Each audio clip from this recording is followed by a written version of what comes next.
حضرت عائشہ صدیق رضی اللہ تعالیٰ عنہا فرماتی ہے کہ رسول صلی اللہ علیہ وسلم کی عادت مبارک سفر میں جاتے وقت اپنی بیویوں کے نام قرار ڈالتے، چٹھیوں میں ڈالتے جس سے اپنے ساتھ لے جانا چاہتے۔ چنانچہ عرض کے موقع پر میرا نام نکلا، میں آپ کے ساتھ چلتی۔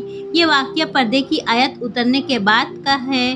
حوض اونٹ پر بیٹھی، یعنی بوجھ اٹھانے والے اونٹ پر بیٹھی، جو قافلہ کہیں اترتا تو حوض اتار لیا جاتا، میں اس میں بیٹھی رہتی۔ جب قافلہ چلتا تو یوں حوض کو رکھ دیا جاتا۔ ہم غرض حضرت سے فارغ ہوئے اور واپس لوٹے تو مدینہ کے قریب آ گئے۔ رات کو چلنے کی آواز سنائی لگی، میں قضائے حاجت کے لیے نکلی اور لشکر کے پڑاؤ سے دور میں قضائے حاجت کی، پھر واپس لوٹی تو لشکر کے قریب آ کر میں نے اپنے گلے کو ٹٹولا تو ہار نہ پایا۔ میں واپس اس کو ڈھونڈنے کے لیے چلی گئی، تلاش کرتے رہتی۔ یہاں یہ ہوا کہ لشکر کو کھوج کر دیا۔ جو لوگ میرے حوض کو اٹھاتے تھے انہوں نے یہ سمجھ کر کہ میں حسب عادت اندر ہی ہوں، حوض اٹھا کر اوپر رکھ دیا اور چل پڑے۔ یہ بھی یاد نہ رہا کہ اس وقت تک عورت نہ کچھ ایسا کھاتی پیتی تھی، نہ وہ بھاری بدن کی بوجھل تھی۔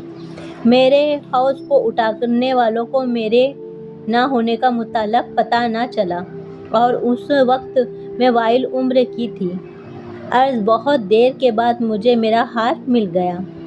یہاں جو پہلے تو کسی آدمی کا نام وانش نہ تھا، نہ کوئی پکارنے والا، نہ جواب دینے والا۔ میں اپنے نشان کے مطابق وہاں پہنچی جہاں ہمارے اونٹ باندھے گئے تھے، اور وہاں انتظار میں بیٹھ گئی کہ جب آپ آگے چل کر میرے نہ ہونے کی خبر پائیں گے تو مجھے تلاش کرنے کے لیے یہاں آئیں گے۔ مجھے بیٹھے بیٹھے نیند آ گئی۔ اتفاق سے حضرت سفیان بن مطلق سلیمانی ذکری، جو لشکر کے پیچھے رہتے تھے، وہ پچھلی رات کو چلتے تھے۔ صبح کا چاند میں یہاں پہنچ گئی۔ ایک سوتے ہوئے آدمی کو دیکھ کر خیال آتا غور سے دیکھا، چنانچہ پردے کے حکم سے پہلے وہ مجھے دیکھتے ہی پہچان گئے اور بلند آواز کی زبان سے نکلا، اِنَّ اللَّهَ وَإِلَيْهِ رَاجِعُونَ۔ ان کی آواز سنتے ہی میری آنکھ کھل گئی اور میں اپنی چادر سے اپنا منہ ڈھانپ کر سنبھال کر بیٹھ گئی۔ انہوں نے جھٹ سے اپنے اونٹ کو بٹھا کر اس کی ٹانگ پر اپنا پاؤں رکھ دیا۔ میں اس اونٹ پر سوار ہو گئی۔ انہوں نے اونٹ کو کھڑا کر دیا اور بھگا لے چلے۔ قسم خدا کی، نہ مجھ سے پوچھا اور نہ بولا۔ میں نے ان سے کوئی بات نہ کی سوائے اِنَّ اللَّهَ کے۔ میں نے ان کے منہ سے کوئی کلمہ نہ سنا۔ دوپہر کے وقت قریب ہوا، اپنے قافلے سے مل گئی۔ بس اتنی سی بات کا ہلاک ہونے والوں نے پتنگڑ بنا لیا۔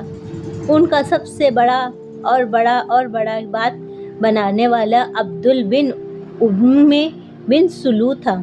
مدینہ آتے ہی میں بیمار پڑ گئی اور مہینہ بھر تک بیماری میں گھر میں رہی۔ نہ میں نے کچھ سنا، نہ کسی سے مجھے سے کہا۔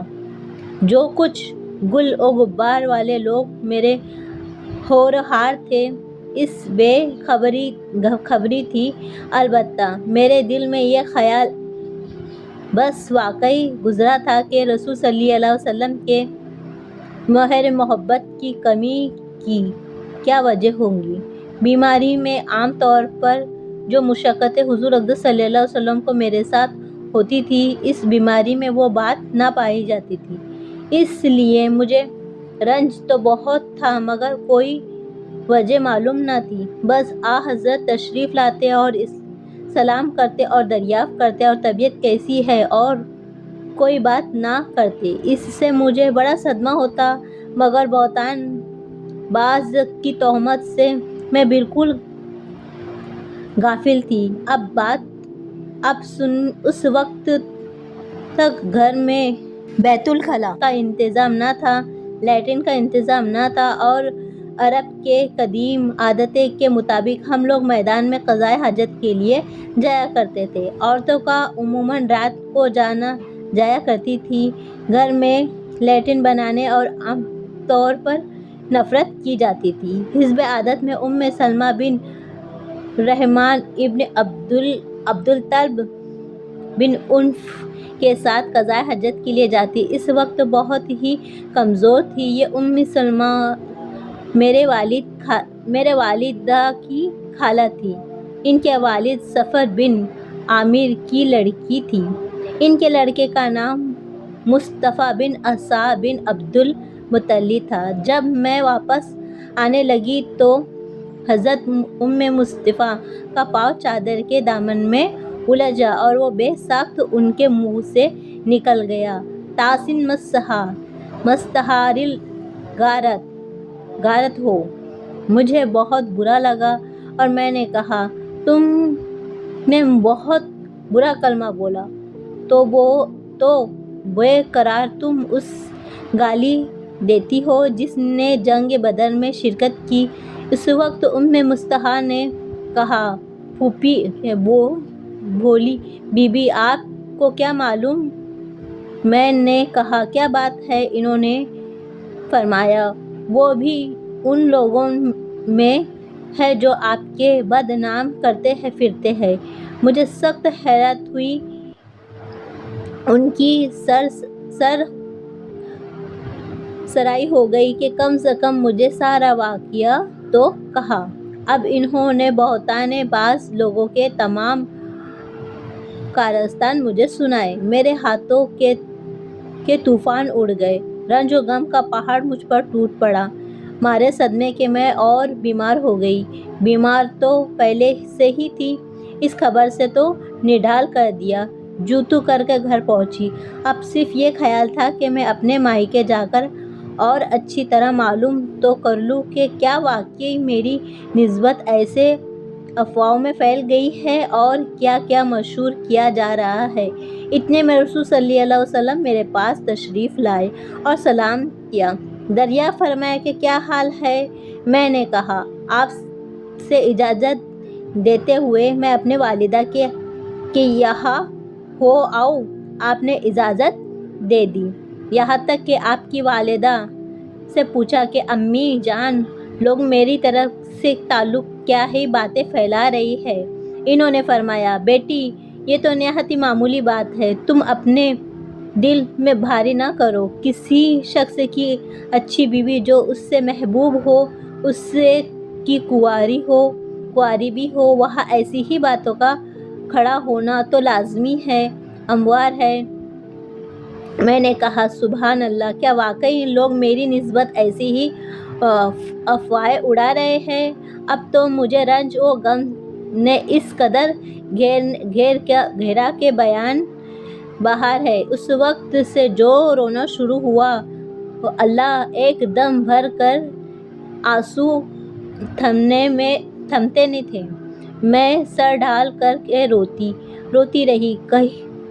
کہاں کھانا کا پینا، کہاں سونا جگنا اور کہاں کی بات چیت، بس رنج و الم رونا ہے۔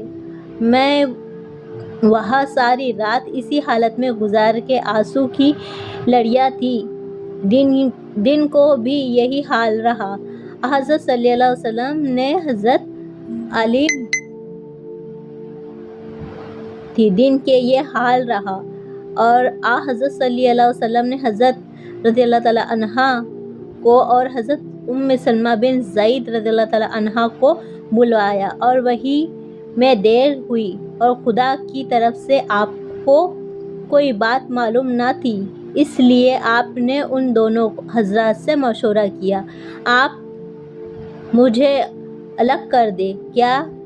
کیا حضرت سہرہ بن صاف کہے کہ اے اللہ کے رسول صلی اللہ علیہ وسلم، آپ کے اہل پر کوئی برائی نہیں جانتے، ہمارے دل نے تو ان کی محبت اور عزت اور شفقت کی گواہی دینے کے لیے حاضر ہے۔ وہاں حضرت علی رضی اللہ تعالیٰ عنہ نے جواب دیا کہ یا رسول اللہ، خدا تعالیٰ کی طرف سے آپ کو کوئی تنگی نہیں، عورت اس کے سوا بہت ہے۔ آپ کے گھر کے خادم سے پوچھو تو آپ کو صحیح واقعہ معلوم ہو سکتا ہے۔ آپ نے اسی وقت گھر کے خادمہ بریرہ کو بلوایا اور ان سے فرمایا کہ حضرت عائشہ رضی اللہ تعالیٰ عنہا کی کیا بات ہے؟ شکر صبر کرنے والی کبھی بھی دیکھتی ہوں مدبلہ بریرہ رضی اللہ تعالیٰ نے کہا، اس خدا کی قسم جس نے آپ کے حق کے ساتھ ثابت فرمایا ہے، میں نے ان کو اس بات کبھی اس کی قسم نہیں دیکھی۔ ہاں، صرف یہ بات ہے کہ یہ کم عمری کی وجہ سے ایسا ہو جاتا ہے کہ کبھی کبھی گوندا ہوا آٹا یوں ہی رکھ دیتی ہے اور بی بی سو جاتی ہے تو بکری آٹا آ کر کھا جاتی ہے۔ اس کے سوائے میں نے ان میں کوئی قصور بھی نہیں دیکھا، چونکہ یہ کوئی ثابت اس واقعے کا نہ ملتا ہے۔ اسی لیے اس دن سے رسول صلی اللہ علیہ وسلم نے منبر پر کھڑے ہو کر مجموعے سے مطلب ہو کر فرمایا، کون ہے جو مجھے سے اس شخص کی دلیل سے بچائے گا جس نے مجھے اس دلدل میں پہنچایا۔ اب میری گھر والی کے بارے میں مجھے اس دلدل سے پہنچائے ہوئے پہچان شروع کرنے والا، میں جہاں تک جانتا ہوں مجھے اپنے گھر والوں میں سوائے بھلائی کے کوئی چیز معلوم نہیں۔ جس شخص کا نام یوں لوگ لے رہے ہیں میری و نسبت میں، تو وہ اس کے متعلق بھی سوائے بھلائی کے اوپر کچھ نہیں۔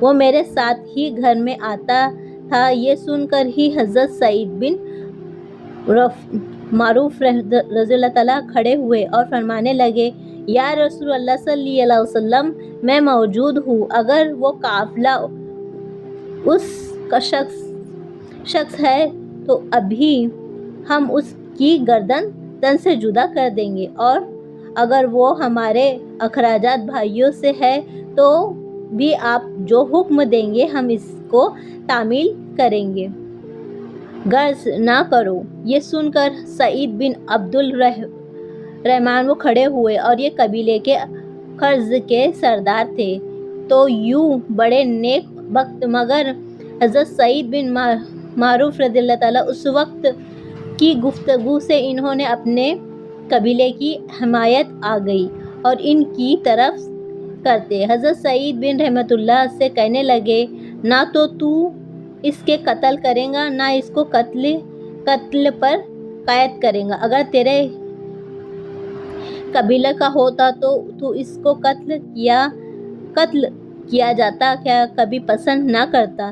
یہ سن کر حضرت سعید بن خزرج رضی اللہ تعالیٰ کھڑے ہوئے، اور یہ حضرت سعید بن معروف کے بھتیجے تھے۔ کہنے لگے، اے سعید بن عبد الرحمن رضی اللہ تعالیٰ عنہ، تم جھوٹ کہتے ہو، اسے ضرور مار ڈالیں گے۔ آپ منافق ہو۔ منافقوں کی طرف داری کرتے ہیں۔ اب ان کی طرف سے ان کے قبیلے اور ان کی طرف سے ان کے قبیلے کا ایک دوسرے کے مقابلے پر آ گئے اور قریب تھے۔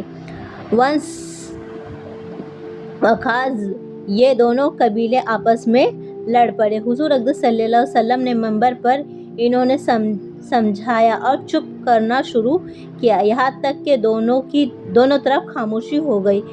حضور اقدس صلی اللہ علیہ وسلم بھی خاموش ہو رہے تھے۔ وہاں کا واقعہ میرا حال تھا۔ واقعی میرا یہ حال تھا کہ سارا دن بھی روئی میں گزر گیا۔ میرے اس رونے سے میرے والد کی بھی سٹ گم ہو گئی تھی۔ وہ سمجھ بیٹھے کہ میرے یہ رونا میرے کلیجہ پھاڑ دے گا۔ دونوں حیرت نم معلوم بیٹھے ہوئے تھے، اور مجھے تو رونے کے سوا کوئی کام نہیں تھا۔ انصاری کی ایک عورت آئی اور وہ بھی میرے ساتھ رونے لگی۔ ہم یوں بیٹھتے ہوئے اچانک رسول صلی اللہ علیہ وسلم تشریف لائے اور سلام کیا کہ میرے پاس بیٹھو۔ قسم خدا کی جب یہ بہتان بازی شروع ہوئی تھی تو آج تک رسول صلی اللہ علیہ وسلم خدا میرے پاس کبھی نہ بیٹھے تھے۔ مہینہ بھر گزر گیا تھا۔ حضور اقدس صلی اللہ علیہ وسلم یہ حالت تھی کہ کوئی وحی نہیں آتی تھی کہ فیصلہ ہو سکے۔ آپ نے بیٹے ہی اول تو شہید پڑ گئے۔ پھر امام بن نے فرمایا، اے عائشہ، تیری نسبت مجھے یہ خبر پہنچی ہے، اگر تو واقعی پاک امن ہے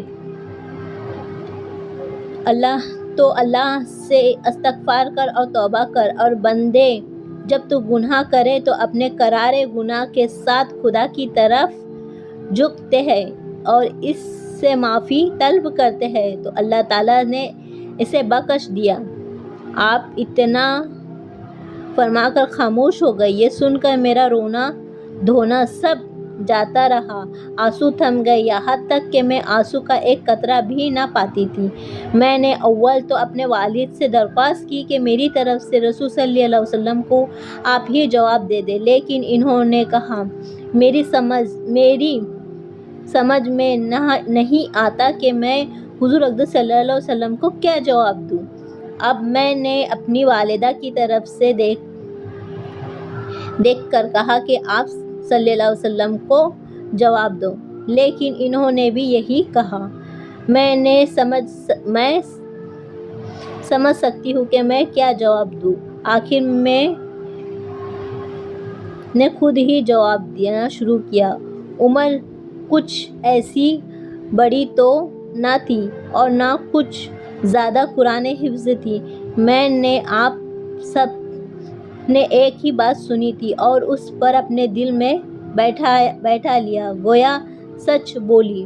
اور اب اگر میں کہوں گی کہ میں اس سے بالکل بری ہوں اور خود خوب جاننے کے واقع ہے تو اس سے بالکل بری ہو، لیکن تم لوگ نہیں مانو گے۔ ہاں، اگر اس کا قرار لوگوں کے حال ہے، خدا کو تو خوب علم ہے، میں بالکل بے گناہ ہوں۔ تم ابھی مان لو، اور تمہاری مثال تو بالکل حضرت یوسف علیہ السلام کا قول ہے، فضل اللہ واللہ البہستان علی ما توسعون، بس میں صبر ہی اچھا ہے جس میں شکر کا نام ہی نہ ہو، اور تم جو باتیں بناتے ہو ان میں اللہ تعالیٰ ہی میری مدد کرے گا۔ اتنا کہتے میں نے کروٹ پھیر لی اور اپنے بستر پر لیٹ گئی۔ مجھے یقین تھا کہ چنانچہ میں اللہ پاک اور اللہ تعالیٰ میری برائی اپنے رسول صلی اللہ علیہ وسلم ضرور معلوم کریں گے، لیکن یہ تو میرے گمان میں بھی نہ تھا کہ میرے بارے میں قرآن کی آیت نازل ہوئی۔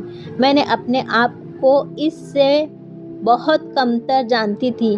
میرے بارے میں کلام خدا کی آیت اتری۔ ہاں، مجھ سے زیادہ یہ خیال ہوتا تھا کہ ممکن ہے، خوب ہے، اللہ تعالیٰ نے حضور اقدس صلی اللہ علیہ وسلم کو میری برائی دکھائی۔ وہ اللہ بھی نہ تو رسول صلی اللہ علیہ وسلم اپنی جگہ سے ہٹ گئے اور نہ گھر والوں میں سے کوئی گھر کے باہر نکلا تھا۔ حضور اقدس صلی اللہ علیہ وسلم پر وحی نازل ہونا شروع ہو گئی اور چنانچہ چہرے پر وہی نشان ظاہر ہوئے جو وحی کے وقت ہوتے تھے۔ پیشانی مبارک سے پسینے کی پاک بوندیں ٹپکنے لگیں۔ یہ سخت سردی میں وحی نازل ہونے کی کیفیت ہو کر جب وحی اتری تو ہم نے دیکھا کہ حضور اقدس صلی اللہ علیہ وسلم کے چہرے ہنسی سے شگفت ہو رہا تھا۔ سب سے پہلے آپ نے میری طرف دیکھا اور فرمایا، عائشہ خوش ہو جاؤ، اللہ تعالیٰ نے میں کلام میں خدا کی آیت اتاری ہاں مجھے سے زیادہ خیال ہوتا ہے کہ ممکن ہے کہ خوب میں اللہ تعالیٰ کا حضور اقدس صلی اللہ علیہ وسلم میری برائی دیکھتے تھے، وہ اللہ ہماری برائی نازل فرمائی۔ اس وقت میرے والد نے فرمایا کہ پکی حضور اقدس صلی اللہ علیہ وسلم سامنے کھڑے ہو جائے۔ میں نے جواب دیا کہ وہ اللہ ہی تو میں نے آپ کے سامنے کھڑی ہوں اور نہ سوائے اللہ کے کسی اور کی تعریف کروں گی۔ اس نے میری برائی کو پاکیزگی میں نازل فرمائی، اسی لیے میں تو اسی کی تعریف کروں گی اور اس کا شکر ادا کروں گی۔